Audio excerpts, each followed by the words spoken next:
Et on se retrouve donc pour cette revue de presse de l'économie.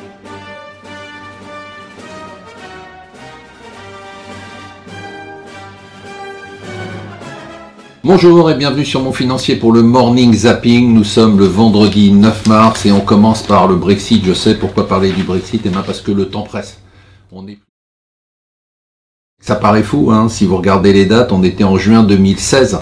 Juin 2016 pour le référendum, on était en 29 mars 2017 pour l'article 50, c'est-à-dire ce qui déclenchait les 2 ans, ça paraissait très loin, mais les 2 ans, c'est-à-dire qu'on est dans le 29 mars 2019, c'est dans un an, on devait avoir une fin de négociation pour l'Europe avant octobre 2018, on n'y sera pas, nous disent les Anglais hier. Eh bien, le compteur tourne, il va falloir suivre ça de très près. La nouvelle du jour, c'est Trump 2 fois. D'abord, Trump qui annonce qu'il accepte l'invitation de Kim Jong-un pour aller en Corée du Nord pour un sommet. Ça, c'est quand même une surprise, mais c'est quand même aussi peut-être l'exemple du fait que la méthode de Trump fonctionne finalement. Alors, si elle fonctionne, eh bien, il continue à l'appliquer de la même façon du côté du protectionnisme.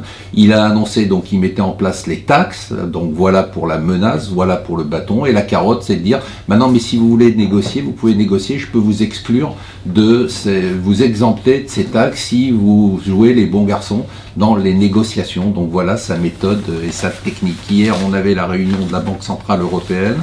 Pas d'indication précise, sauf qu'il a dit l'économie va bien. Il a remonté ses prévisions de croissance, la BCE, à 2,4% pour la zone euro. Donc ça y est, on peut dire que la crise de l'euro est bien terminée.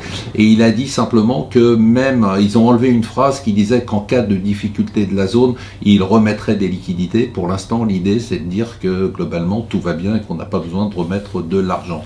On finit rapidement avec TF1 et Orange qui se sont mis d'accord. Et enfin, la bonne nouvelle du jour, c'est le CAC 40, 92 milliards de profit pour l'année. On est à une encablure seulement des 100 milliards qui était le record pour 2007. Bravo. Et bien évidemment, la une de The Economist, c'est une grenade avec la tête de Donald Trump qui dit la menace pour la guerre commerciale, pour le commerce international. Voilà, je vous souhaite une excellente journée. N'oubliez pas, ce soir, c'est votre argent exceptionnel avec nos Jedi de l'économie et de la finance à 19 h.